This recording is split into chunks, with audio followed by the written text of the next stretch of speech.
The red band trailer for James Gunn's The Suicide Squad is finally here, and everyone's freaking out. The trailer features the best look yet at this ambitious and fun film from the horribly beautiful mind of the Guardians of the Galaxy filmmaker, and it's packed with small details you just might have missed. At various points in the trailer, we see scenes set somewhere with palm trees and a weapon-toting military.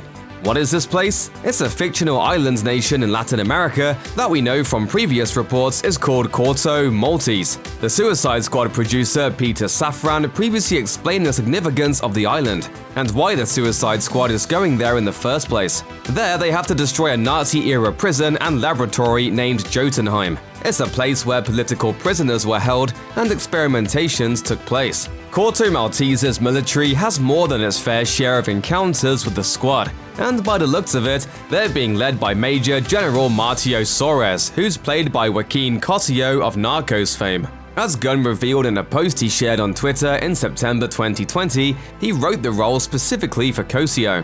But Major General Mateo Suarez doesn't appear to have any counterpart in the page of DC Comics. The field commander of Task Force X, aka the Suicide Squad, is Rick Flag, who's seen in the trailer rescuing Harley and teaching the new recruits the ropes. All the while, he's wearing a bright yellow shirt featuring a cartoon rabbit. The critter is wearing a red cape and a shirt that has the Warner Brothers WB logo on it, and holding a sign that reads, "Obstáculos son oportunidades," or in Spanish, obstacles are opportunities. At first glance, it's just a cute costume choice, but there's actually a story behind it. The rabbit might possibly be a reference to Bugs Bunny, Warner Brothers' famous cartoon character, while his cape could be a nod to another character Warner Brothers has the screen rights to, Superman. Together with the obstacles or opportunities sign, the shirt could read as a reference to James Gunn's obstacle of being fired by Disney from his gig directing Guardians of the Galaxy Volume 3 back in 2018. Only to then be presented the opportunity of being hired by Warner Brothers to direct the Suicide Squad. According to The Hollywood Reporter, Gunn was even offered a chance to work on a new Superman movie, but he chose this wacky ensemble project instead. Following that, Disney decided to hire him back for Guardians Volume 3 anyway, giving him a situation that may just be the best of both worlds.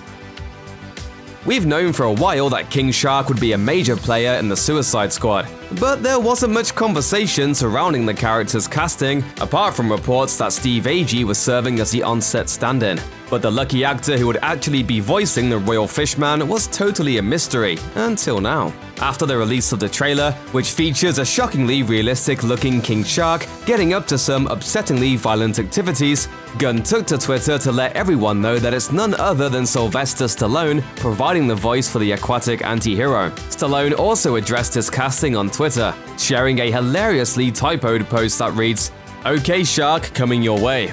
The new Suicide Squad is thundering your way, August 8th. The reveal that Stallone voices King Shark in the Suicide Squad was much needed and much appreciated, as many viewers probably didn't catch the Rocky actor's voice when watching the trailer the first time around, given he only said nom nom and hand. Hand? Yes, that is your hand. Very good. This is the second time Stallone and Gunn have linked up, with the former taking on the role of Ravager Captain Stakar O'Gord in Guardians of the Galaxy Volume 2. He's not the only Guardians of the Galaxy 2 alum showing up in the Suicide Squad either. Yondu actor Michael Rooker portrays Savant here, and Gunn's brother Sean, who both stands in for Rocket on set and plays Kraglin in the Guardians movies, portrays Weasel in the upcoming film. John Ostrander has left a significant mark on the superhero landscape. He's written stories for the X-Men, Batman, The Punisher, and more across a nearly 40-year career in the comic book industry. Maybe his most famous contribution to the medium, though, came in DC's Legends #1, which introduced a fresh reimagining of Task Force X and their never-before-seen handler, Amanda Waller. It wouldn't be overstating things to say that Ostrander is largely responsible for the Suicide Squad we're all familiar with today. So it's appropriate that James Gunn found a spot for him in the upcoming film. At the new trailer's 53-second mark, viewers see Michael Rooker's Savant at the receiving end of a needle full of remote-controlled explosives. The doctor administering the injection is played by none other than Ostrander. The cameo was confirmed by Gunn in a Twitter post where he stated, "It only makes sense that the actual creator of the Suicide Squad is the one to put the bombs in their heads. Talk about meeting your maker."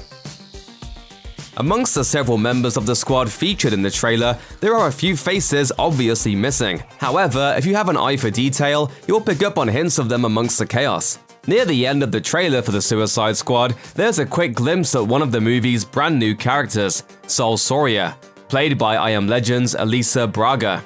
Sol Soria isn't a character from the DC Comics, but rather a character made just for the film. That is, unless she's actually a female version of the Justice League-obsessed Joanne Soria, who was rejected from joining the group and wound up in the Belle Reve Penitentiary before very briefly joining the Suicide Squad.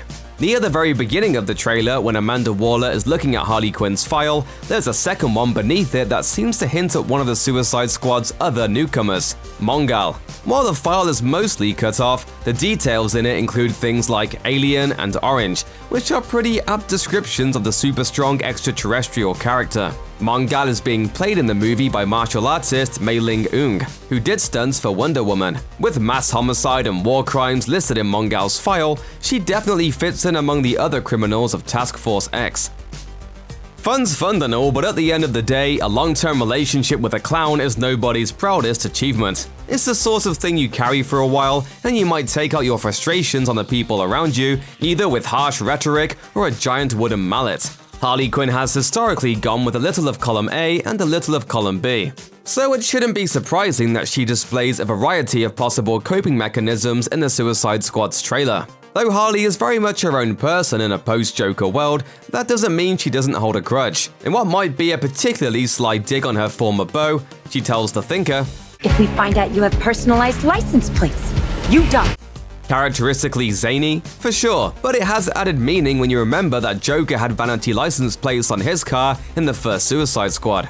Somehow he held out on snatching up a ha-ha-ha vanity plate until 2017, which is a testament to his 80-odd years of self-control. And not for nothing, but Harley's also rocking some new ink these days. In the film's trailer, she sports a tattoo that reads "Property of No One."